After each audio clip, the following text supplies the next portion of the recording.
A visibly dripping and soaking wet, swollen Trump, his right eye swollen almost completely shut as sweat just dripped off of him, held rallies in Johnstown, Pennsylvania, and Pottersville, Michigan. Trump, I don't think I've ever seen him this bad.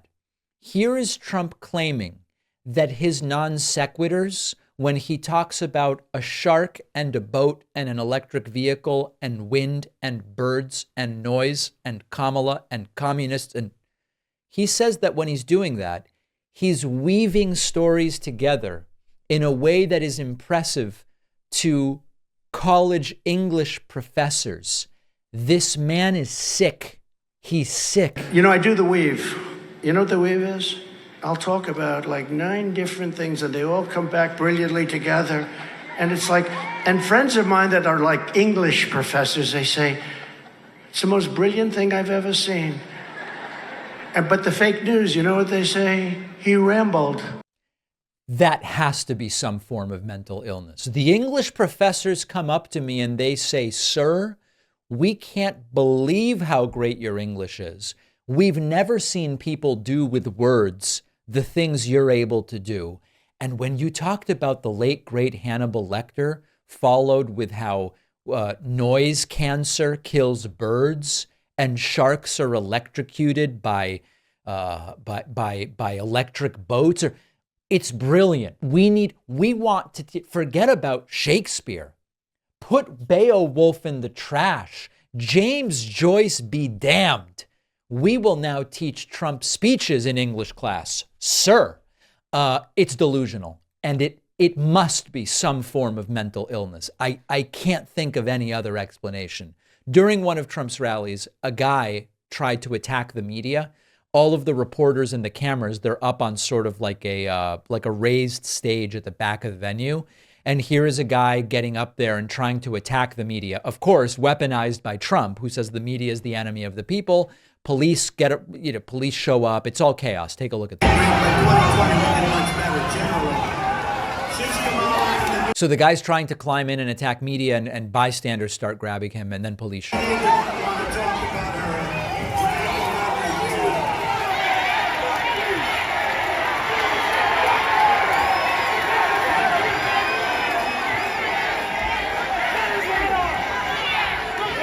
All right, it's very visual, so I won't play all of it because we have a lot of people that are just listening. But essentially, a kerfuffle develops where police show up and they pull this guy down, and some people are cheering the guy and some people are attacking the media further verbally. And here's the bottom line. Trump attacks the media, and one of his rally goers attacks the media. Trump says on January 6th, here's what we're going to do, and then his followers go and they do it. These are people predisposed to being weaponized in physically violent ways. And then Trump shows up and he weaponizes them in violent ways. So no surprise there. Then we get to the profuse sweating. Donald Trump, just dripping sweat and saying things that are really odd. And as you deserve, a president who respects you, talks to you, and who levels with you, puts it right on the level, and who always has your best interests and has your back. I have your back, I have your heart, and I have every other part of your body. Trump has it's not just some. Trump has every part of your body. That's a message we can really get behind. Trump with an allegedly racist message. He talked about Congressman Byron Donalds, who's black, and said, he's one of the smart ones. You have a lot of them who aren't quite so good. Of course, 2 interpretations.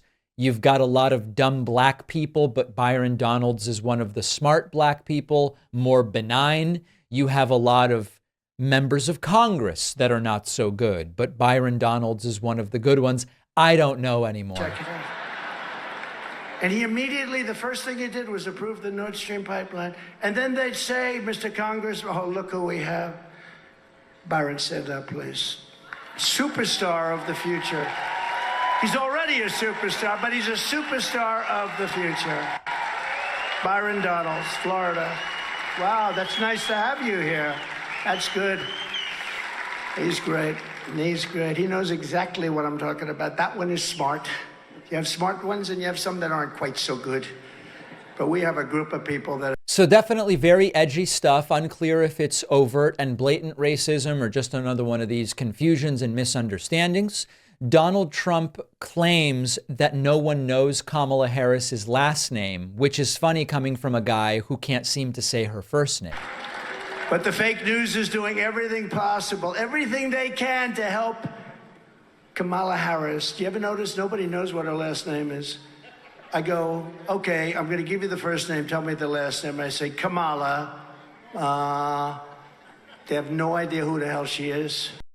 It's weird that in his sentence saying no one knows her last name, he's mispronouncing her first name. It's all really weird. And then maybe most notably from this speech, Trump appeared to endorse Kamala Harris for president. The American people are smart. They will not be manipulated by Hollywood, the fake news media, and all of the advertising. And you deserve a president who respects you, talks to you, who levels with you, and who always has your best interests at heart. Sounds pretty good. That person is most certainly not Donald Trump. And then finally, apropos of nothing, Trump says Barack Obama's middle name a few times, which is yet another one of these racist dog whistles, of course. And a general told me, sir, we can't do that. They won't take him back. I said, why? Because Obama tried very hard to take him back. Barack Hussein Obama. Has anybody ever heard of Barack Hussein Obama? Remember Rush Limbaugh? Barack Hussein Obama. Rush, the great Rush Limbaugh, right? We miss Rush. We miss him. But they... Right. He said Hussein. That really made me think about economic policy when he reminded us that 2 presidents ago, the guy's middle name was Hussein. Really, really interesting stuff. Completely failed events. And the air has been let out of it. CNN cut away from this drivel. Fox News often doesn't even take it. It's not going well. So Trump's next approach is, what about some interviews, building up the narrative that he does interviews, but Kamala Harris doesn't, even though she just did a perfectly normal interview with CNN. We'll discuss that after the break, as well as the latest panic over Robert F. Kennedy Jr. over at Fox News. What a day. I've been tracking my family tree for a long time now, and the service I've always relied on is MyHeritage, which I started using long before they became a sponsor.